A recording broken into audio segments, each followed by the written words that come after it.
Bonjour à tous, c'est Clarisse. Bienvenue dans l'épisode 7 d'un ticket gratuit pour le paradis.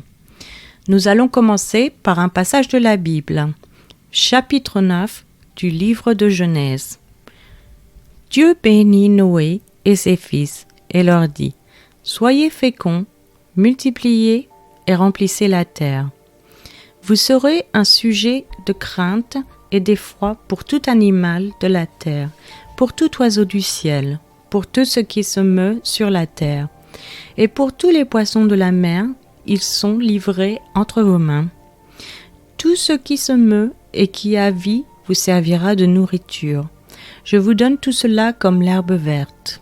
Seulement vous ne mangerez point de chair avec son âme, avec son sang. Sachez-le aussi, je redemanderai le sang de vos âmes, je le redemanderai à tout animal. Et je redemanderai l'âme de l'homme à l'homme qui est son frère. Si quelqu'un verse le sang de l'homme, par l'homme son sang sera versé, car Dieu a fait l'homme à son image. Et vous, soyez féconds et multipliez, répandez-vous sur la terre et multipliez sur elle. » Dieu parla encore à Noé et à ses fils avec lui en disant : « Voici, j'établis mon alliance avec vous et avec votre prospérité après vous, avec tous les êtres vivants qui sont avec vous, tant les oiseaux que le bétail et tous les animaux de la terre, soit avec tous ceux qui sont sortis de l'arche, soit avec tous les animaux de la terre. J'établis mon alliance avec vous. Aucune chair ne sera plus exterminée par les eaux du déluge, et il n'y aura plus de déluge pour détruire la terre. Et Dieu dit : c'est ici le signe de l'alliance que j'établis entre moi et vous, et tous les êtres vivants qui sont avec vous pour les générations à toujours. J'ai placé mon arc dans la nue, et il servira de signe d'alliance entre moi et la terre. Quand j'aurai rassemblé des nuages au-dessus de la terre, l'arc paraîtra dans la nue, et je me souviendrai de mon alliance entre moi et vous. Et tous les êtres vivants de toute chair et les eaux ne deviendront plus un déluge pour détruire toute chair.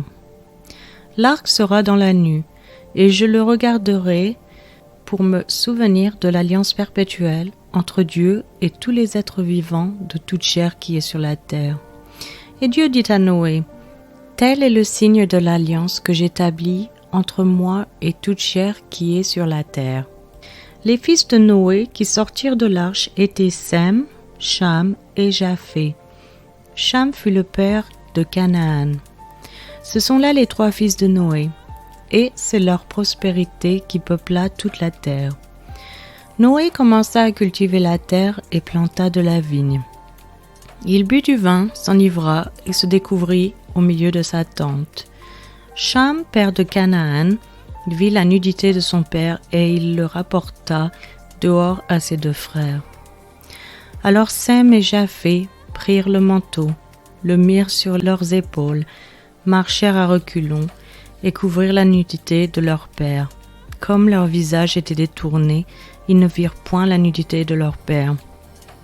Lorsque Noé se réveilla de son vin, il apprit ce que lui avait fait son fils cadet. Et il dit : maudit soit Canaan, qu'il soit l'esclave des esclaves de ses frères. Il dit encore : béni soit l'Éternel, Dieu de Sem, et que Canaan soit leur esclave. Que Dieu étende les possessions de Japheth, qu'il habite dans les tentes de Sem, et que Canaan soit leur esclave. Noé vécut après le déluge 350 ans. Tous les jours de Noé furent de 950 ans, puis il mourut. Nous allons maintenant passer à l'explication de ce passage afin de mieux le comprendre. Donc, à quel point l'histoire de l'arche de Noé est-elle réaliste ? Les chapitres 6 et 8 de Genèse racontent le déluge qui a anéanti tous les animaux terrestres, à l'exception, bien sûr, de ceux de l'arche de Noé. Tandis que Genèse, chapitre 9, des versets 1 à 17, décrivent la promesse que Dieu a faite à Noé pour ne plus jamais détruire toute vie terrestre par un déluge. Les lecteurs modernes peuvent remettre en question la crédibilité de l'histoire de l'Arche de Noé. Cependant, de nombreux érudits soutiennent que, avec l'aide divine, cet épisode est plausible. 3 questions fondamentales qui aident à déterminer s'il s'agit ou non d'une histoire littérale. Premièrement, Noé aurait-il pu construire l'arche? Deuxièmement, aurait-il été possible pour 2 de chacun des animaux de tenir à l'intérieur de l'arche? Et troisièmement, la famille de Noé aurait-elle pu nourrir et prendre soin de tous les animaux pendant le voyage de 371 jours? À 137 mètres de long, 23 mètres de large et 13 mètres de haut, l'arche était une entreprise énorme pour un seul homme et sa famille. Dans Genèse chapitre 6, versets 14 à verset 16, pour les instructions spécifiques de Dieu à Noé concernant les détails de l'arche, où il est dit « Fais-toi une arche de bois de gopher. Tu disposeras cette arche en cellules et tu l'enduiras de poix. » Poix, c'est un mélange mou et collant à base de résine et de goudrons végétaux obtenus par la distillation du bois résineux ou de térébenthine. Donc je reprends. « Et tu l'enduiras de poix en dedans et en dehors. Voici comment tu le feras. L'arche aura 300 coudées de longueur, 50 coudées de largeur et 30 coudées de hauteur. Tu feras à l'arche une fenêtre que tu réduiras à une coudée de haut. Tu établiras une porte sur le côté de l'arche et tu construiras un étage inférieur, un second et un troisième. » Donc pourtant la Bible ne dit pas que Noah a travaillé seul. Il a peut-être embauché des travailleurs pour l'aider à accomplir la tâche. Également, l'arche était de plus de 3 étages de haut. Selon une estimation, environ 35 000 animaux auraient été placés sur l'arche. Il était probable que ces animaux étaient jeunes, ce qui aurait permis de gagner de la place. Certains chercheurs estiment que même si le nombre d'animaux était aussi élevé que 50 000 à 60 000, la taille extraordinaire de l'arche les aurait hébergés ainsi que leur nourriture. Cependant, Noah et sa famille auraient-ils pu prendre soin de tous les animaux? Bien que cela aurait été une tâche énorme, et nous ne pouvons pas le dire avec certitude, il est possible que de nombreux animaux soient entrés dans un état ressemblant à l'hibernation, ce qui facilite en fait les exigences nécessaires pour en prendre soin. De plus, il existe des preuves que la Terre a subi, à un moment donné, une inondation massive. De nombreux volcans libérant d'énormes quantités d'eau ou le déplacement d'une plaque tectonique qui a forcé le fond océanique à s'élever considérablement, peuvent avoir causé cette catastrophe.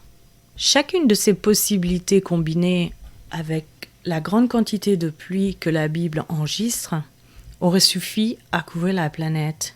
Dans Genèse chapitre 7 verset 12, il est dit « La pluie tomba sur la terre 40 jours et 40 nuits ».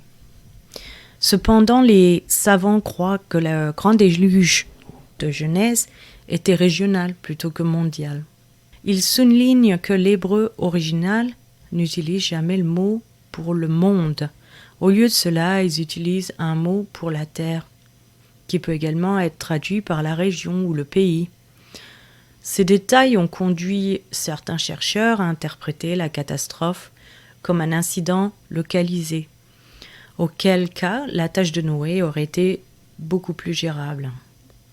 Il est tout simplement impossible de répondre à la plupart des questions qui se posent en examinant l'étonnante histoire de Noé et de l'arche. La seule chose dont nous sommes sûrs, c'est que Dieu contrôlait tout et qu'il a choisi Noé et sa famille pour guider les humains dans un nouveau départ. Et voilà, c'est maintenant la fin de cet épisode. Je vous remercie à tous d'avoir écouté. Je vous donne rendez-vous dans le prochain épisode. Je vous souhaite une excellente journée. C'était Clarisse dans un ticket gratuit pour le paradis.